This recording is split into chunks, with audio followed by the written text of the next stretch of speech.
Good morning, everybody. This is Kevin Burgess again. I thought I would come back to you. We're actually traveling, and I haven't done any videos in the last week or so. But with Omicron or whatever that's called, I thought it might be helpful to share my perspective on that. And hopefully it helps, or at least tells you, where my head is at on that. So the title of this is going to be Omicron. Now what? So, where do we go from here? You've probably seen all of the information on Omicron, and it's causing some havoc in the markets. Last Friday, it went down significantly. Then it recovered yesterday. Looks like it's going to go down again today.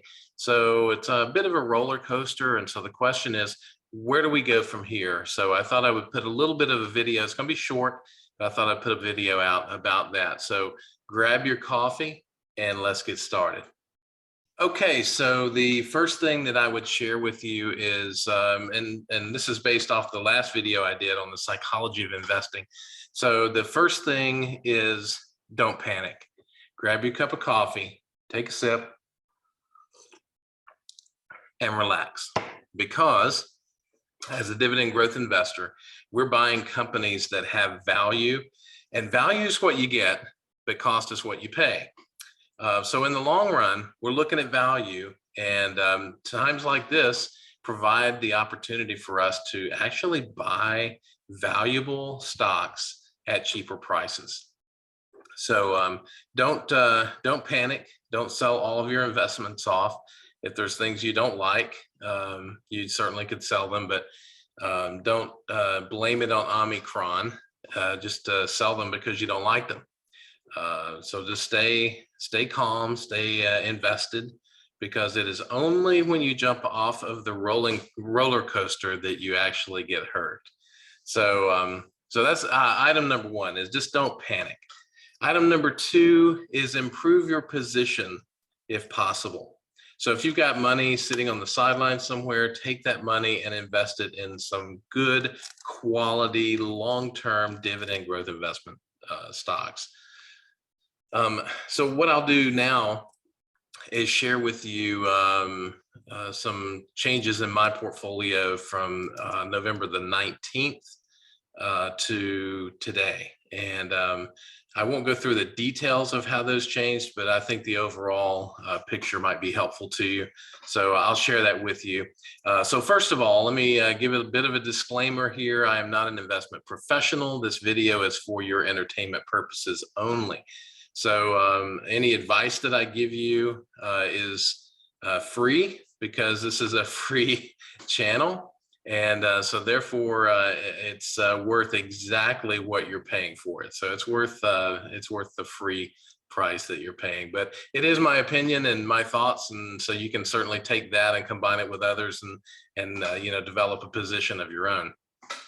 So with that, I will come back in just a second with my screen shared, and we'll take a look at my portfolio changes from November 19th to today. Okay, those of you who have listened to my and watched my other videos recognize that I have two portfolios. One is more of a high yield dividend portfolio. One is a higher growth dividend portfolio. I will focus today on the high yield because that's where most of the changes were that I made. I did make a couple on the high growth dividend, and I may share those in a future video, but just to keep this brief, I'll just share where this went. So this is Simply Safe Dividends. It's where I hold my portfolio, and it helps me see calculations around how my portfolio is doing. So the balance on this was on November the 19th, as you can see here. It's a copy of my portfolio on that day. The balance was $117,379. The annual income was $6,148. That equates to about $512 a month. The dividend yield, well, it's not really that important. The yield on cost is 5.14%. And the dividend CAGR, which is the 5-year compound annual growth rate for the portfolio on that day, was 5.4%. So I think those are the important salient points. Now let's go to the portfolio as of today, you can see that the balance is now $146,396. Obviously, I moved some cash in to invest, and the annual income now is $7,709, which is $642 a month. And my yield on cost is now 5.18%. Dividend growth is now 5.6%. So you can see that my position did improve over the 11-19 timeframe. So as you can see, I improved the portfolio, not just in terms of the dollars. So let's talk about that for a second. So it looks like I put about $30,000 into this portfolio.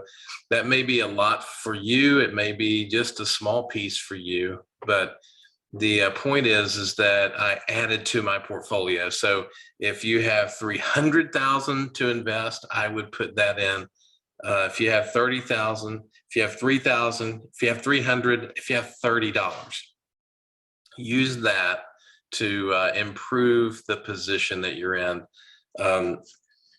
You can see that my dividend yield on cost went from 5.14 to 5.18%. Doesn't sound like a lot, but over the long term, that's higher dividend yields for me. But more importantly, my dividend growth, my dividend CAGR went from 5.4% to 5.6%. And why that matters is that it is, based on history, which you can't, go on the past, but it's really all we have to go on. The stocks that I'm investing in and the weighted average in which I've invested, these stocks are providing a 5.6% annual growth of dividend payments, which means that every year I'm expecting my dividends to go up by 5.6%. On November the 19th, I was expecting them to go up by 5.4%. So I improved not only my yield, but also the 5-year CAGR. Those are the important points of this. And the last point I would say is to keep investing. Don't let this type of thing scare you away from investing, because it's times like this that you get to buy premium stocks at lower prices. So, I would keep investing. If you're doing dollar cost averaging, keep doing that. If you're finding areas in which you can liquidate things to put that in your dividend portfolio, I would continue to do that as well. So that's the message for today. I do have a couple of other things of interest for you. One is what would be interesting for you for another video? Would it be to hear the specific transactions that I made?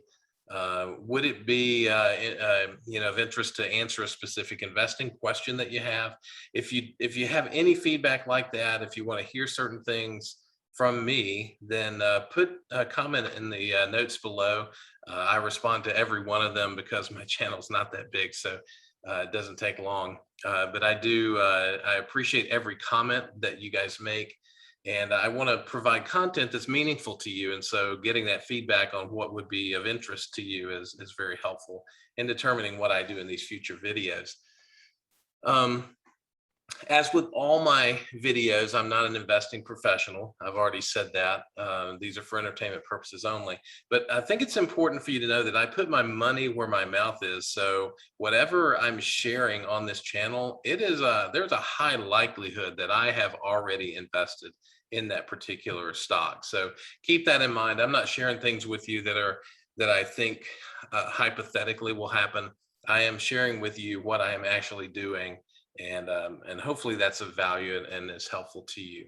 I'm a dividend growth investor, and that is what we talk about on this channel. So if you like this type of content, smash that subscribe button, click on the bell, ring the bell, as they say, and that way you'll be notified of future videos as they come out.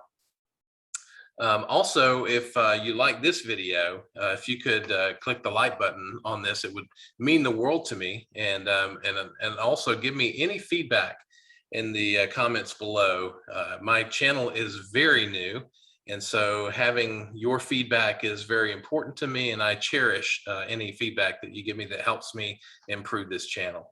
So with that, one other thing that I wanted to mention to you guys is I'm a part of a Discord server that is started by Ryan Williams, my buddy, RYNE Williams. So if you're not a part of that, I would highly recommend it. It's a group of like-minded investors. It's free to join.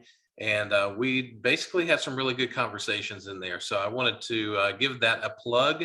And if you need a link to that, you can go to his channel and click the his link in his channel. But I did want to plug that because I think it's a great way to share information and to get ideas. So with that, I'm going to sign off for today. Good luck with Omicron, and we'll see you in the next video.